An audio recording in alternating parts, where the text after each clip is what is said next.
মুজিব ভাই এসে গেছেন, তাকে আপনারা স্লোগান দিয়ে অভিবাদন দেন। শেখ মুজিবের পথ ধরো, বাংলাদেশ স্বাধীন করো, মুজিব ভাইয়ের পথ ধরো, বাংলাদেশ স্বাধীন করো, পাশের মাঠে তৈরি করো, বাংলাদেশ স্বাধীন করো। বীর বাঙালি অস্ত্র ধরো। ভাইরা আমার, আজ দুঃখ ভারাক্রান্ত মন নিয়ে আপনাদের সামনে হাজির হয়েছি। আপনারা সবই জানেন এবং বোঝেন আমরা আমাদের জীবন দিয়ে চেষ্টা করেছি, কিন্তু দুঃখের বিষয় আজ ঢাকা, চট্টগ্রাম, খুলনা, রাজশাহী, রংপুরে আমার ভাইয়ের রক্তে রাজপথ রঞ্জিত হয়েছে। আজ বাংলার মানুষ মুক্তি চায়, বাংলার মানুষ বাঁচতে চায়, বাংলার মানুষ তারা আজ তার অধিকার চায়।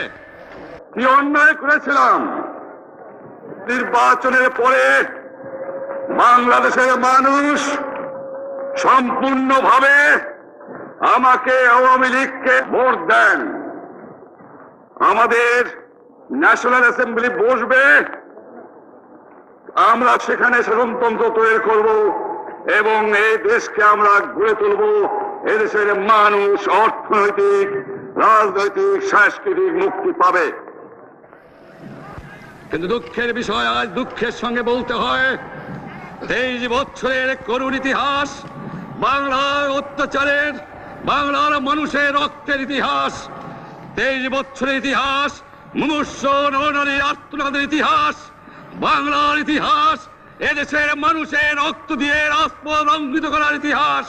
1952 সালে রক্ত দিয়েছি, 1954 সালে নির্বাচনে জয়লাভ করেও আমরা গদিতে বসতে পারি নাই।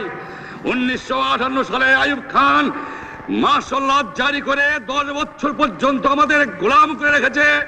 1967 সালে 6 দফার আন্দোলনে 7ই জুনে আমার ছেলেদের গুলি করে হত্যা করা হয়েছে। 1969 সালে আন্দোলনে আইয়ুব খানের পতন হওয়ার পরে যখন ইয়াহিয়া খান সাহেব সরকার নিলেন, তিনি বললেন দেশে শাসনতন্ত্র দেবেন, গণতন্ত্র দেবেন, আমরা মেনে নিলাম। তারপরে অনেক ইতিহাস হয়ে গেল, নির্বাচন হলো। আপনারা জানেন দোষ কি আমাদের? আজকে আমি প্রেসিডেন্ট ইয়াহিয়া খান সাহেবের সঙ্গে দেখা করেছি, আপনারা জানেন, আলাপ আলোচনা করেছি। আমি শুধু বাংলার নয়, পাকিস্তানের মেজরিটি পার্টির নেতা হিসাবে তাকে অনুরোধ করলাম 15 ফেব্রুয়ারি তারিখে আপনি জাতীয় পরিষদের অধিবেশন দেন। তিনি আমার কথা রাখলেন না, তিনি রাখলেন ভুট্টো সাহেবের কথা। তিনি বললেন প্রথম সপ্তাহে মাসে হবে, তিনি মানে নিলেন।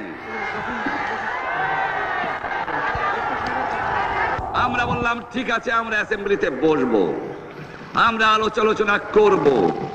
আমি বললাম বক্তৃতার মধ্যে, অ্যাসেম্বলির মধ্যে আলোচনা করব।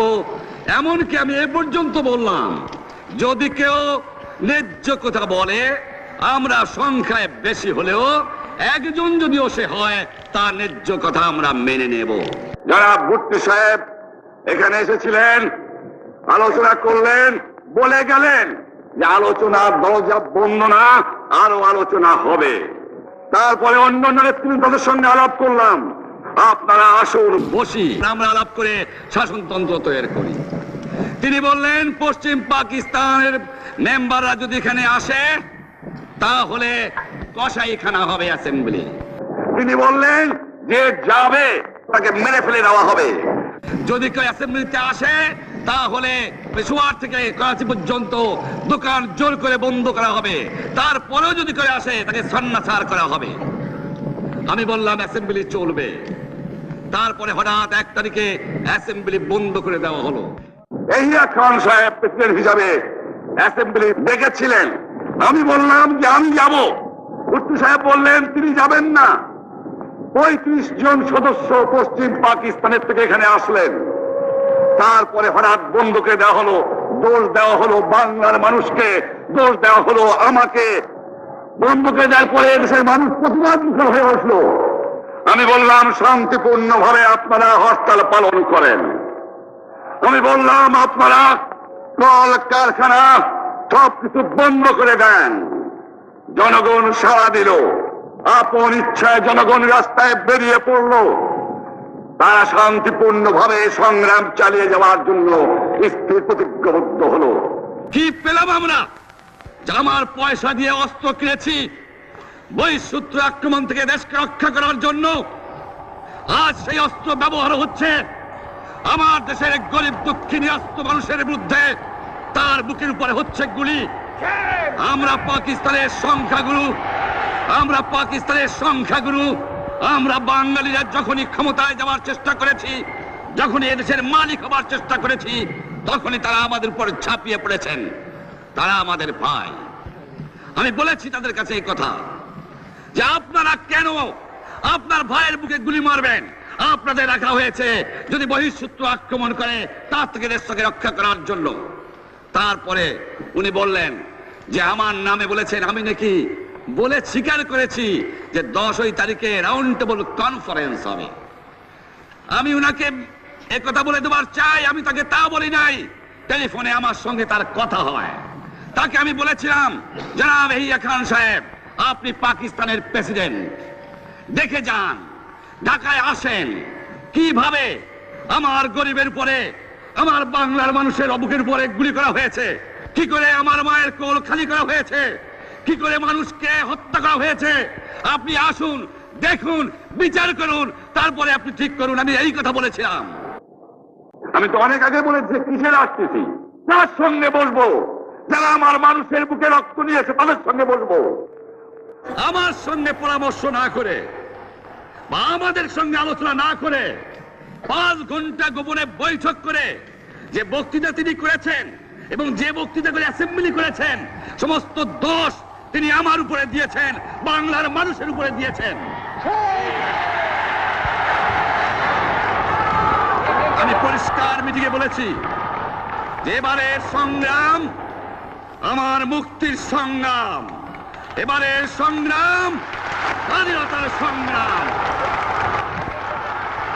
আমার 25 তারিখে অ্যাসেম্বলি কল করেছে, রক্তের দাগ শুকায় নাই। আমি 10 তারিখে বলে দিয়েছি যে ওই শহীদের রক্তের উপর দিয়ে পাড়া দিয়ে আরটিসিতে মুজিবুর রহমান যোগদান করতে পারে না। অ্যাসেম্বলি কল করেছেন, আমার দাবি মানতে হবে। প্রথম, সামরিক আইন মার্শাল ল উড্র করতে হবে। সমস্ত সামরিক বাহিনীর লোকদের ব্যারাকে ফেরত দিতে হবে। যেভাবে হত্যা করা হয়েছে তার তদন্ত করতে হবে। আর জনগণের প্রতিনিধির কাছে ক্ষমতা হস্তান্তর করতে হবে। তারপরে বিবেচনা করে দেখব আমরা অ্যাসেম্বলিতে বসতে পারবো কি পারবো না। এর পূর্বে অ্যাসেম্বলিতে বসার, আমরা অ্যাসেম্বলিতে বসতে আমরা পারি না। জনগণ সে অধিকার আমাকে দেয় নাই। ভাইয়েরা আমার, তোমরা আমার উপর বিশ্বাস আছে? আমি প্রধানমন্ত্রিত্ব চাই না, আমরা দেশের মানুষের অধিকার চাই। আমি পরিষ্কার অক্ষরে বলে দেবার চাই যে আজ থেকে এই বাংলাদেশে কোর্ট কাছারি, আদালত, ফৌজদারি, শিক্ষা প্রতিষ্ঠান অনির্দিষ্ট কালের জন্য বন্ধ থাকবে।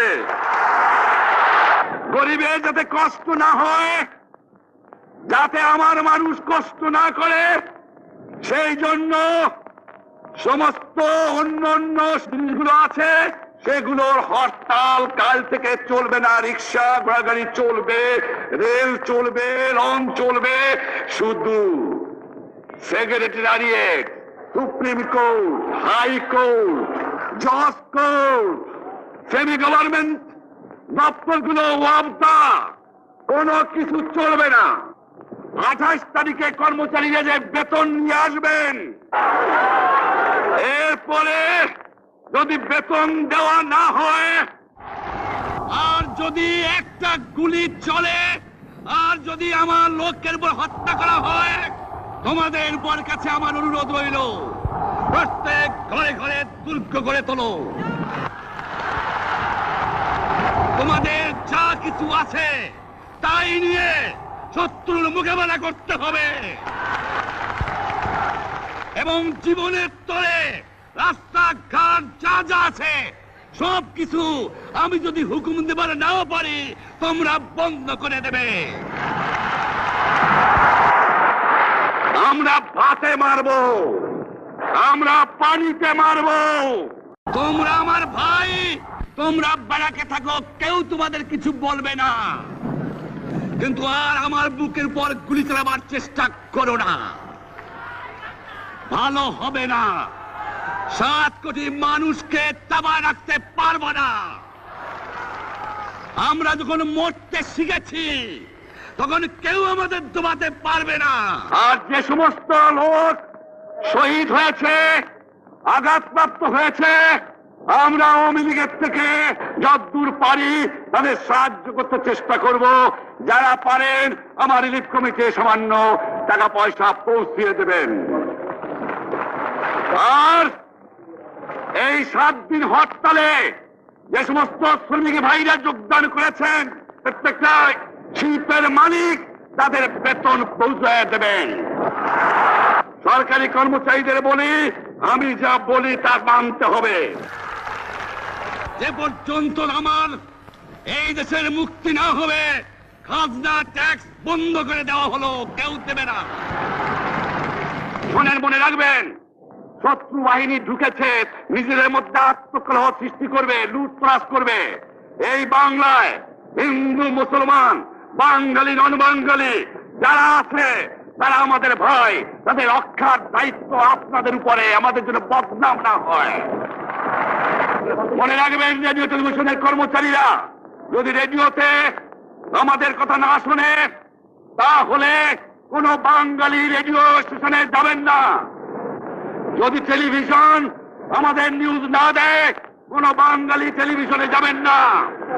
2 ঘন্টা ব্যাংক খোলা থাকবে, যাতে মানুষ তাদের মায়নাপত্র নেবার পারে, কিন্তু পূর্ব বাংলার থেকে পশ্চিম পাকিস্তানে 1 পয়সা চালান হতে পারবে না।